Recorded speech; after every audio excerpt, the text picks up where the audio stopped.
तो आपको पता है कि संभल में इस वक्त कैसे जामा मस्जिद वर्सेस हरिहर मंदिर की लड़ाई चल रही है और लड़ाई सुप्रीम कोर्ट तक पहुंच गई है। इस बीच आज जुमे की नमाज का दिन था और ऐसे में नमाज के दौरान भारी सुरक्षा यहां रखी गई। ये सुनिश्चित किया गया कि कोई ऐसी स्थिति खड़ी ना हो जहां फिर से दंगे जैसी तस्वीरें सामने आए और यही वजह है कि भारी पुलिस फोर्स की तैनाती हमने देखी। लेकिन सुप्रीम कोर्ट में सुनवाई जो हुई उसमें फौरी राहत मुस्लिम पक्ष को मिलती दिखाई दे रही है। हाईकोर्ट जाने का निर्देश दिया गया है। क्या कुछ निर्देश है वो तो हम आपको बताएंगे आगे। लेकिन आज ऐसे 3 प्रमुख मुख्य दस्तावेज सामने आ गए हैं जो हरिहर मंदिर का जो अस्तित्व है, जिसे पूरी तरह से नकारने की कोशिश की जा रही है संभल में मुस्लिम पक्ष की तरफ से, उसके अस्तित्व को स्वीकारते भी हैं और ये साबित भी करते हैं पुख्ता तौर पर कि हरिहर मंदिर का अस्तित्व था और अब क्या उसे हटा दिया गया। तमाम सवाल हैं ये जिनकी तह तक तो हम जाएंगे ही, लेकिन वो 3 सबूत भी आपको दिखाने वाले। लेकिन जो हम बता रहे थे कि सुप्रीम कोर्ट से देखिए राहत मिली है।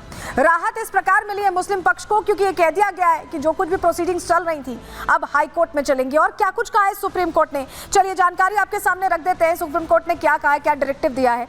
दरअसल संभल मस्जिद मामले में सुप्रीम कोर्ट का निर्देश सामने आ गया है और निर्देश के तहत उन्होंने निचली अदालत से इस मामले में कोई एक्शन ना लेने की बात कह दी है कि निचली अदालत कोई एक्शन ना ले। हाई कोर्ट के आदेश के बिना यहाँ कुछ ना किया जाए और ऐसे में हाई कोर्ट का रुख अब करेंगे। प्रशासन सभी पक्षों के साथ शांति समिति भी बनाए, ये सुप्रीम कोर्ट ने डायरेक्टिव दिया है। सर्वे रिपोर्ट को सील बंद लिफाफे में रखा जाए और सुप्रीम कोर्ट ने याचिकाकर्ता से इस दौरान कुछ सवाल भी पूछे। सुप्रीम कोर्ट ने यह कहा कि आने से पहले हाई कोर्ट क्यों नहीं गए, सीधे सुप्रीम कोर्ट क्यों आया गया, ये सवाल भी पूछा गया क्योंकि याचिका सुप्रीम कोर्ट में लगाई गई थी। अब क्योंकि कोर्ट ने ये कह दिया है तो ऐसे में अब हाई कोर्ट इस पूरे मामले की सुनवाई करेगा और सुप्रीम कोर्ट ने मुस्लिम पक्ष को एक तरह से देखिए यहाँ फौरी राहत दे दी है क्योंकि अब हाई कोर्ट जाने को कहा गया है। अब आपको बताते हैं विष्णु शंकर जैन जो हिंदू पक्ष के वकील हैं वो ये कह रहे हैं कि अब सारी चीजें जो कुछ भी हो रहा है वो हाई कोर्ट तय करेगा। और क्या बड़ी बातें उन्होंने इस हियरिंग को लेकर कही है, सुनिए जरा। संभल मामले में सुप्रीम कोर्ट का आज का क्या आदेश रहा? देखिए, आज संभल मामले में जो वहाँ की मॉस्क कमेटी है उसने सुप्रीम कोर्ट में याचिका दायर की थी। ऑनरेबल सुप्रीम कोर्ट ने ये कहा कि हम इस केस के मेरिट्स पे कोई ओपिनियन नहीं दे रहे हैं। पॉइंट नंबर 1, सुप्रीम कोर्ट ने मॉस्क कमेटी को ये कहा है कि आप इस ऑर्डर को ऑनरेबल हाई कोर्ट में चैलेंज करिए और अगर चैलेंज करते हैं तो 3 वर्किंग डे के अंदर ये मामला हाई कोर्ट में लगे। जब तक हाई कोर्ट में मामला नहीं लगता है तब तक ट्रायल कोर्ट की प्रोसीडिंग स्टे रहेगी। ट्रायल कोर्ट में ऑलरेडी अगली डेट 8 जनवरी है। इसके बाद सुप्रीम कोर्ट ने यह भी कहा है कि एडवोकेट कमिश्नर अपनी रिपोर्ट सील कवर में दाखिल करेंगे और अगली तारीख ट्रायल कोर्ट में 8 जनवरी, उससे पहले मामला हाई कोर्ट में डिसाइड होना है। तो अब सारी जो चीजें हैं वो हाई कोर्ट में होनी है। आपको लगता है कि मुस्लिम पक्ष जो मांग कर रहा था वो फिलहाल एंट्री में सही मिल गई है? मुझे लगता नहीं है। उनको तो पूरा 19 नवंबर का ऑर्डर ही गलत लग रहा था। वो तो चाहते थे 19 नवंबर का ऑर्डर ही सेट हो जाए। वो कहाँ रिलीफ मिली है?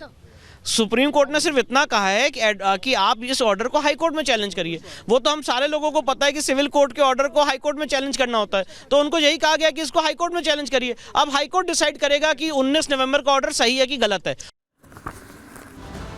तो अब हाईकोर्ट तय करेगा कि क्या कुछ करना है। लेकिन आपको बताएं क्योंकि आज जुम्मे की नमाज थी और ऐसे में आज का दिन यहाँ बहुत तनावपूर्ण हो सकता था। व्यवस्थाएं यहाँ पुख्ता रखी गई, यहाँ तक कि छावनी में तब्दील कर दिया गया संभल को और फिर यहाँ जाकर नमाज अता की गई। क्या हालात थे, रिपोर्ट आपको दिखा रहे हैं।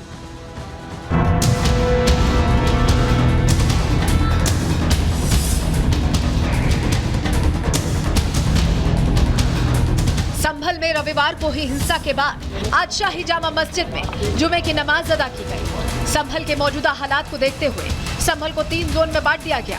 पूरे इलाके को छावनी में तब्दील कर दिया गया। पुलिस के जवानों ने शांति बनाए रखने के लिए फ्लैग मार्च निकाला। ड्रोन कैमरों से निगरानी की गई। संभल में हालात कितने संवेदनशील हैं, इसका अंदाजा इसी बात से लगाया जा सकता है कि संभल में पुलिस अधिकारियों के साथ 70 जिला मजिस्ट्रेट भी तैनात किए गए थे। ये सभी अधिकारी पुलिस द्वारा चिन्हित जगहों पर तैनात रहे। लोगों से शांतिपूर्वक जुमे की नमाज पढ़ने की अपील की, जिसके बाद जुमे की नमाज पढ़ी गई। संभल में हुई हिंसा के बाद आज पहला जुम्मा था, जुमे की नमाज अदा हो गई है और तस्वीरें मैं आपको दिखा दूं कि कड़ी सुरक्षा के बीच में जो जुमे की नमाज है वो यहाँ पर अदा कराई गई। तमाम जो पुलिस फोर्स है वो यहाँ पर डिप्लॉय किए गए थे। एक तरीके से शाही जामा मस्जिद को छावनी में तब्दील किया गया। लगातार एडमिनिस्ट्रेशन सुबह से कोशिश कर रहा था कि शांति बनाए रखे। उसी को देखते हुए तमाम सिक्योरिटी के अरेंजमेंट किए गए थे। 3 जोन में इस पूरे इलाके को बांटा गया था। हर जोन की जिम्मेदारी एक एसपी को दी गई थी और लोगों को भी ये एडवाइस किया गया था कि किसी भी तरीके की अफवाहों पर ध्यान ना दें।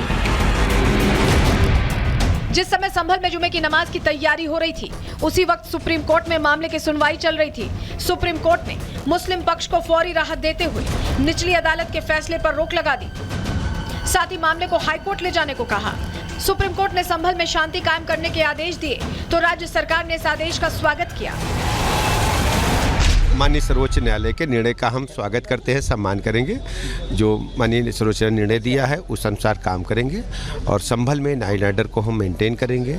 किसी को भी शांति व्यवस्था से खिलवाड़ करने की अनुमति नहीं है और निष्पक्ष जांच हो रही है, एक तो शासन स्तर पर और दूसरा एक न्यायिक जांच आयोग का भी गठन किया गया है। निष्पक्ष जांच हो, ये हमारी प्रतिबद्धता है और जो भी दोषी होगा उसके खिलाफ कार्रवाई होगी। तो माननीय उच्च न्यायालय ने जो आदेश दिया उसका पालन होगा। माननीय उनसे बड़ा तो सर्वोच्च है और उसका पालन होगा, जैसा उन्होंने कहा वैसे ही होगा। सरकार, प्रशासन और सुप्रीम कोर्ट सभी संभल में शांति चाहते हैं, लेकिन विपक्ष बार बार संभल में सुलग रही चिंगारी को हवा देने का काम कर रहा है। एक्स चीफ जस्टिस साहब ने ऐसा एक जजमेंट दे दिया कि अब अभी तो पहले मस्जिदों में शिवलिंग ढूंढे जाते थे, अब तो ये हमारे जो जियारतें हैं, हमारे जो श्राइन्स हैं, और वो भी अजमेर शरीफ जैसी श्राइन, तो मुझे लगता है कि इसके बाद मुसलमानों के घरों में ढूंढना शुरू कर देंगे। तो ये तो मुल्क को बंटवारे की तरफ लेके जा रहा है, खून खराबे की तरफ लेके जा रहा है, जैसे हमने संभल उत्तर प्रदेश में देखा। हम चाहते हैं कि निष्पक्ष जांच हो और जो असली कसूरवार है संभल वाली घटना के लिए और जो लोगों के सेंटिमेंट से जो खिलवाड़ हो रहा है उत्तर प्रदेश में और पूरे देश में, कहीं ना कहीं इस पे फुल स्टॉप लगना चाहिए। और ये बहुत ही इम्पोर्टेंट और नेशनल इशू है। जिस तरह की कार्यवाही शासन और प्रशासन द्वारा देखी गई और मुझे पूरा भरोसा है कि सुप्रीम कोर्ट की निगरानी में निष्पक्ष जांच होगी।